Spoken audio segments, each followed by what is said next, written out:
Tim, welcome to our channel, and thanks for logging on.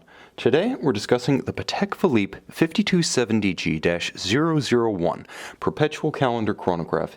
You can see and purchase this white gold Patek Philippe Perpetual Calendar Chronograph on our website. Subscribe to our YouTube channel if you enjoy these videos, and please click on the card in the upper right-hand corner of the screen at any time during this video to see our full listing for this watch with accessories included in the sale, additional high-res images, and of course complete pricing details for this Patek Philippe. Now on my wrist, 6 1/3 inches, 16 centimeters in circumference, you can see that this is the original 2011 debut variant, the first generation of the 5270, and to the eyes of many, my own included, this is the cleanest and purest dial iteration offered over the 3 generations to date. Now you can see across the round of the case, not including the crown or the pushers, the watch is 41 millimeters, so it has good presence on the wrist. This is large by the standards of a Patek, although not oversized by the standards of its grand complications. Now in terms of thickness, it's quite reasonable, 12.5 millimeters with a nicely concave bezel and a sloped sapphire that really does help a tight dress cuff or sleeve to slide up and over the watch. It's hardly ungainly and it won't be an encumbrance on formal attire. From lug to lug, the watch has good but not overwhelming span, 49.5 millimeters across the wrist. It's an easy watch to wear on a smaller wrist such as mine, and I would say that given the way the lugs taper and the minimal span, the watch could probably be worn on a wrist as small as 14.5 centimeters in circumference with no sense of disproportion. It would be quite secure and quite in proportion to the size of a wrist that's that size, provided it's mostly flat across the top, oval in profile. Now the strap is of exceptionally high quality. It's a dark black rectangular scale monotone stitch alligator leather. It does feature Patek Philippe's now signature pull tabs, such that a simple spring and pull tab allows you to remove the strap without resorting to tools, without risking the finish of the white gold lugs against your skill with a screwdriver. Very simple to swap straps on this watch. You'll also note a very substantial white gold Patek Philippe Calatrava Cross filigree style single fold deployant. It has a lot of mass to it. Now you'll note that as a large gold deployant, it has a role in stabilizing the watch on your wrist. As with many large heavy buckles on large heavy watches, it has the happy effect of keeping the watch upright. It has no tendency to capsize or porpoise. If you're the type who likes to wear your watch loose, this one's not going to try to move on your wrist. It has a keel, almost like a sailboat.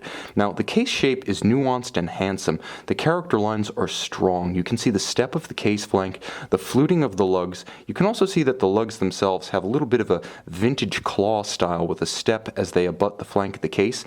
It is all of high polish. There is no brushed or satin finish here.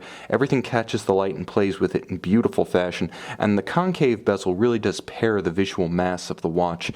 It wears with elegance. Now the dial, as I mentioned, is the first iteration.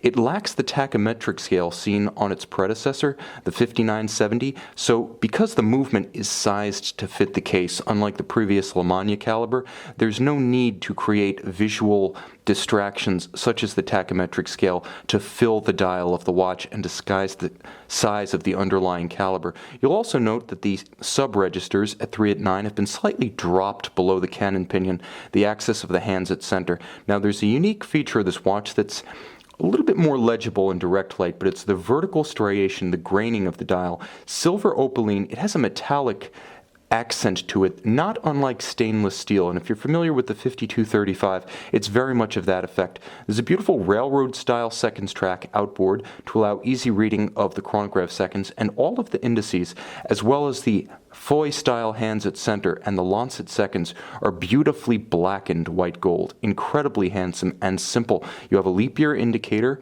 between 4 and 5, and between 7 and 8 you have a AM/PM indicator, also known as your danger zone. There's a 122-year moon phase within the date wheel at 6 o'clock, and of course aperture style day and month at 12 o'clock.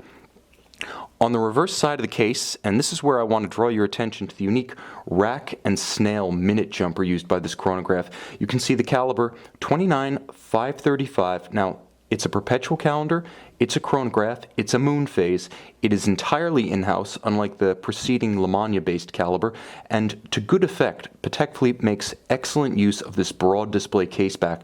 Now when I start the chronograph, it's about to turn over at 12 o'clock and jump the minute, so you'll be able to see the minute jumper of the watch in action right under my thumb. This is how it works. incredibly beautiful and poetic. So without further ado, that's all there is to it, but you'd be amazed at the level of hand tuning and watchmaking acumen required to achieve that. Now you can see it has a beautiful lateral clutch. What I like about the lateral clutch for a manual wind chronograph of a traditional bent is that you can see it. Vertical clutches are more sophisticated, but lateral clutches are more beautiful. You will want to see them, you will enjoy seeing them, and you'll note the additional refinement that Patek Philippe brings to the table with this one, in which the intermediate and driving wheels are fully jeweled, not mounted on the more conventional bushings. You'll note the black polished cap to the column wheel, and yes, you can see it individually toggling the hammers of the reset when I so choose to reset the chronograph. You can see the hammers fall at center. When the chronograph is restarted, watch the coupling engage the center wheel. And you can see everything performing its poetic dance, whether engaged or disengaged, the jumpers, the levers, the hammers, the wheels. This is the advantage of a manually wound caliber. And again, manually wound with a 65-hour power reserve, that's significantly more than the 48 of its predecessor. And while Patek Philippe no longer features the Geneva hallmark, the standard of the Patek Philippe seal has helped to raise general standards in high horology, not relax them in any respect. You'll also note the Gyromax-style free-sprung balance. Now it beats at 4 Hz, not 3 as in its predecessor, but yet you still have the increased power reserve. Moreover, when you closely examine the hairspring under a loupe, you'll see that as of 2011, this watch had not gone over to the Spiromax silicon hairspring. Instead, it still uses a handmade traditional Breguet overcoil for positional resistance to timing deviation. Exceptionally handsome, perhaps its simplest and most beautiful iteration. You can see this Patek Philippe 5270G-001 and purchase it on our website.